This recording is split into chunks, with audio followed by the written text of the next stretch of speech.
فرمایا سبت علی مصائب لو انہا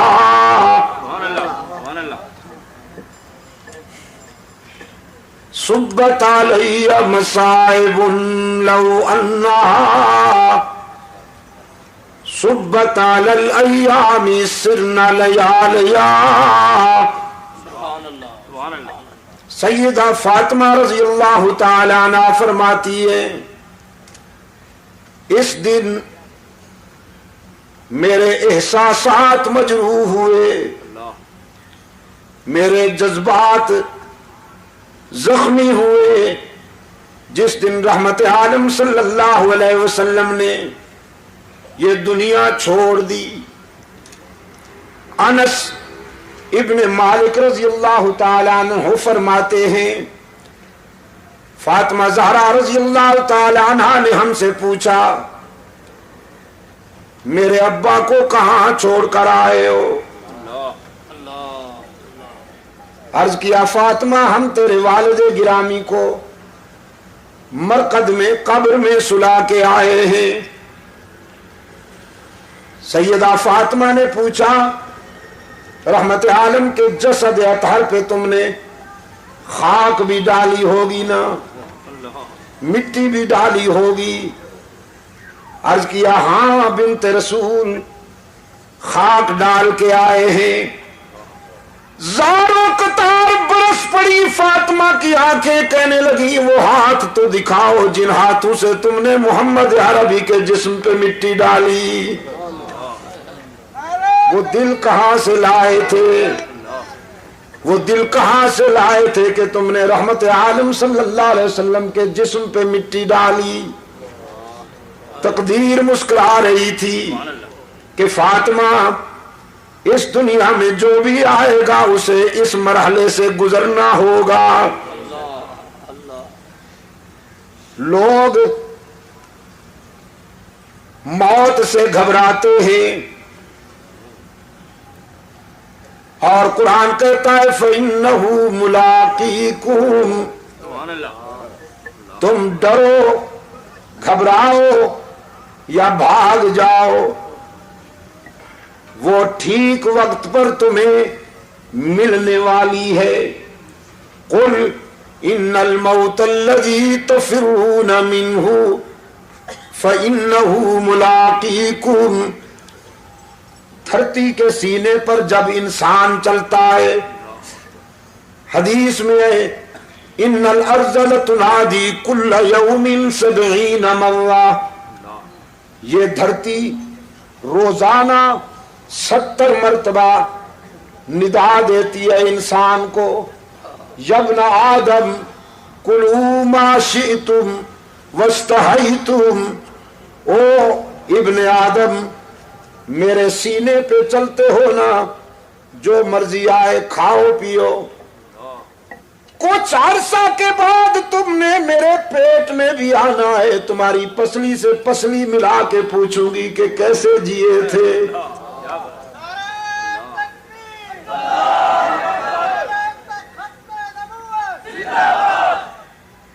اپنی راحتوں میں انجام کو نہ بھول جانا، اپنی خوشیوں میں موت کو نہ بھول جانا کہ وہ ٹھیک وقت پہ آنے والی ہے. ابن ادہم بڑے روشن ضمیر ہیں، بادشاہ تھے، زر و سیم کی فراوانی تھی، خدام کا لشکر ہر وقت ان کے اشارہ ابرو کا منتظر ہوا کرتا تھا. خواب گاہ میں پہنچے، سلیپنگ روم میں، بیڈ روم میں پہنچے. وہ خادمہ بیچاری کنیز جو شاہی بستر بچھایا کرتی تھی، بادشاہ کا بستر بچھاتے ہوئے آرزو پیدا ہوئی کہ چند لمحے اس پر ذرا سو کے تو دیکھوں کتنی راحت ملتی ہے. بستر پہ چند لمحوں کے لیے سوئی، جسم جو مٹی پہ لیٹا کرتا تھا، سنگریزوں پہ لیٹا کرتا تھا، وہ اطلس و کم خواب کی چادروں والے شاہی بستر پہ لیٹا تو نیند نے اپنی آغوش میں دبوچ لیا اس کنیز کو، نیند کی وادی میں چلی گئی۔ اتنے میں ابن ادہم، ابراہیم ابن ادہم ہاتھ میں درہ لے کر بیڈ روم میں داخل ہوا، خوابگاہ میں داخل ہوا، دیکھا کنیز میرے بستر پہ سو رہی ہے، غصے اور جلال میں پاگل ہو گیا، اس کو جگائے بغیر درے لگا لگا کر سزا دیتے ہوئے یہ سمجھانے لگا کہ تجھے جرأت کیسے ہوئی کہ بادشاہ کے بستر پہ سو گئی ہو۔ وہ بیچاری سٹ پٹا کے اٹھ بیٹھی، پہلے روئی، پھر ابن ادہم کی طرف دیکھ کر مسکرائی۔ شاہی مزاج میں یہ دونوں ادائیں سمجھ میں نہ آئیں۔ ابن ادہم کہنے لگا تیرا رونا تو سمجھ گیا ہوں کہ درے پڑے ہیں، ہنستی کیوں ہو؟ وہ کنیز کہنے لگی ہنستی روئی تو اس لیے ہوں کہ تیرے درے نے میرا چمڑا ادھیڑ ڈالا ہے، اور ہنستی اس لیے ہوں کہ اس بستر پہ 5 منٹ سوئی ہوں تو 5 چابک نقد لگ گئے ہیں۔ جو ساری زندگی سو رہا ہے پتہ نہیں اسے کتنے چابک سہنے پڑیں گے۔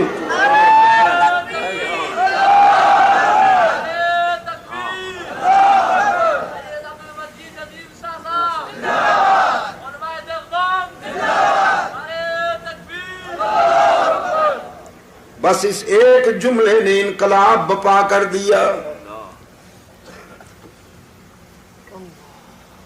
تاج اتارا، شاہی لباس اتارا، ساری رات مصلے پر روتا رہا،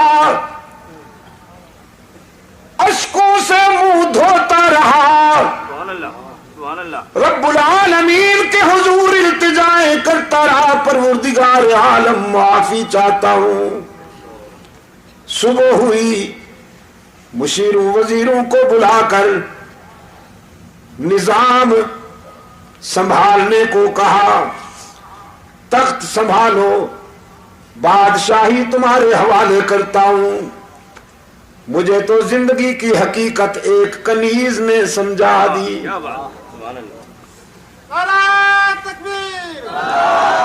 اب شاہی تخت پہ نہیں بیٹھوں گا، اب تو اس کو راضی کرنے کی کوشش کروں گا۔ قرآن کریم اسی حقیقت کی طرف متوجہ کرتا ہے۔ دنیا میں آ کر اپنے پیدا کرنے والے کو نہ بھول جاؤ،